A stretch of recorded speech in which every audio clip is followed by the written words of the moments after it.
नमस्कार, मेरा नाम है डॉक्टर पुरु धवन और आज इस वीडियो में हम बात करने वाले हैं डोपामिन के बारे में।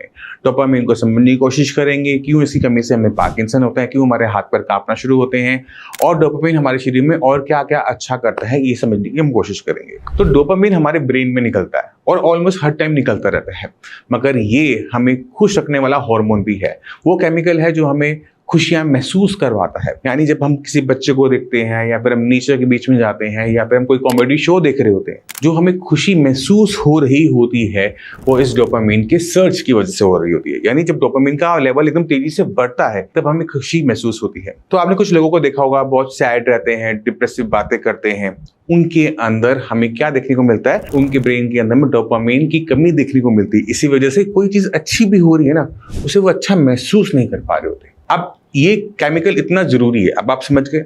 अब पार्किंसन पेशेंट में क्या हो रहा है, पार्किंसन पेशेंट में भी हमें डिप्रेशन साथ में देखने को मिलता है। क्यों? क्योंकि डोपामिन की कमी है। अब डोपामिन दो काम करता है, एक तो हमें खुश रखता है, दूसरा हमारे ब्रेन को हमारी मसल्स के साथ कोऑर्डिनेट करने में हेल्प करता है। अब सोचो कि आपके ब्रेन में से डोपामिन ही चला गया या डोपामिन कम हो गया तो आपका क्या होगा, आप खुशी महसूस नहीं कर पाओगे, है ना। आप कॉमेडी शो देख रहे हो, कपिल शर्मा का शो देख रहे हो कि आप उसे एंजॉय नहीं कर पाओगे। क्यों? क्योंकि ब्रेन में वो डोपामिन रिलीज नहीं हो रहा है। आपका ब्रेन कुछ सोचे जा रहा है, बार बार सोचे जा रहा है, लूप में सोचे जा रहा है, कुछ डिप्रेसिव बातें कंटिन्यूअसली लेके बैठा हुआ है।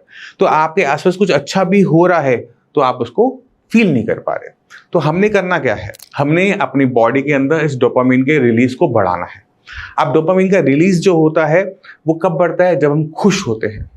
अब आपको खुशी नहीं हो रही, इसका मतलब ये थोड़ा कि खुश होना की कोशिश ही छोड़ दें। तो पहले काम खुश रहने की कोशिश शुरू करना। तो हर किसी को कुछ ना कुछ पसंद होता है। जैसे मुझे स्पोर्ट्स खेलना पसंद है, किसी को सिंगिंग पसंद है, किसी को डांसिंग पसंद है, किसी को स्विमिंग पसंद है, किसी को न्यूज़पेपर पढ़ना पसंद है, किसी को पक्षियां देखना पसंद है। सबके अलग अलग शौक होते हैं। उस शौक को जो आपने मार दिया था, जिसमें आपको इंटरेस्ट नहीं आ रहा, आप उससे दोबारा शुरू करो। अपने आप को किसी चीज के अंदर इन्वॉल्व करो कि आपका ब्रेन ऑक्यूपाइड रहे, जिससे जो आपके माइंड में सुबह शाम उल्टे सीधे चीजें चलती रहती हैं, थॉट्स चलते रहते हैं, वो रुक जाए। क्यों? क्योंकि अब हमने अपने ब्रेन को एक डायरेक्शन दे दी। जब हम ब्रेन को एक डायरेक्शन दे देते हैं, किसी काम पे लगा देते हैं, तो जो आसपास का नॉइस होता है ना कि इसने मेरे साथ बुरा कर दिया, उसने मेरे साथ ऐसा क्यों किया था, ये तो मेरा था, उसने क्यों ले लिया, मेरे बच्चों ने मेरे साथ ऐसा क्यों किया, उसने मुझे ऐसा जवाब क्यों दिया, ये सारी चीजें जो होती हैं वो ब्रेन से हट जाती हैं। ये जो शोर शराबा होता है, नॉइस होता है, ये हट जाता है क्योंकि आप बहुत ज्यादा फोकस हो जाते हो किसी पर्टिकुलर काम में। आप पेंटिंग कर रहे हो तो आप पेंटिंग के बारे में सोचोगे ना, ये मेरा ब्रश ऐसे जाना चाहिए, इसमें ये वाला कलर होना चाहिए, नेक्स्ट टाइम मैं इसका ध्यान रखूंगा। तो आपका ब्रेन इस तरह से प्ले करना स्टार्ट करता है। और आप जब कोई चीज क्रिएट करते हो, कोई चीज अचीव करते हो, आप अपने आप को इम्प्रोवाइज होता हुआ देखते हो, तो आपके ब्रेन में क्या रिलीज होता है, डोपामिन। आप पार्किंसन पेशेंट में आपके शरीर में क्या चीज की कमी थी, डोपामिन। तो आपने अपनी जो मेडिसिन खाते हो डोपामिन को बढ़ाने के लिए, उसी तरह से आपने एक स्पोर्ट्स एक्टिविटी करी या किसी टाइप की हॉबी आपने जो ऑप्ट करी है, वो आपके ब्रेन में क्या रिलीज कर रहा है, डोपामिन। अब ये जो डोपामिन है तो वो मेडिसिन की तरह ही ना, आपके लिए तो अच्छा काम कर रहा है। हमने इसकी सेक्रेशन को कंटिन्यूअसली बढ़ाते रहना है। जब हम इसे कंटिन्यूअसली बढ़ाते रहते हैं, हमारा जो पार्किंसन का पेशेंट है वो ठीक होना शुरू हो जाता है। अब इसको बढ़ाने के ना बहुत सारे तरीके हैं। आप अपने ब्रेन को मत समझो कि आपके ब्रेन में दिक्कत हो रही है, आप ये सोचो कि आपके पूरे शरीर में दिक्कत है। ब्रेन में वो मेनली हो रही है। आपका हाथ पैर पे जरूर कांप रहे हैं, बट प्रॉब्लम सिर्फ ब्रेन के साथ नहीं है, और आपकी पूरी बॉडी के साथ है, आपके पूरी डाइट के साथ है, आपके एक्सरसाइज के पैटर्न के साथ है। तो पहली चीज, आपने अपने आप को करना है स्ट्रॉन्ग, मेंटली भी और फिजिकली भी।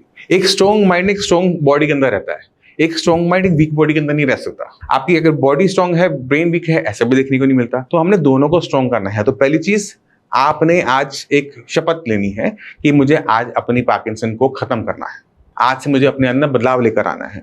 तो पहला काम क्या करेंगे, आप अपनी रूटीन को बदलेंगे। एक लिस्ट बनाएंगे कि आप क्या क्या गलत करते हैं।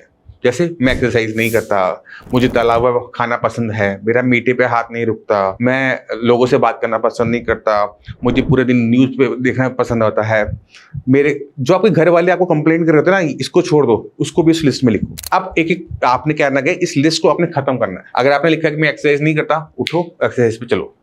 8 बज रहे, 9 बज रहे, 10 बज रहे, 11 बज रहे, कोई फर्क नहीं पड़ता।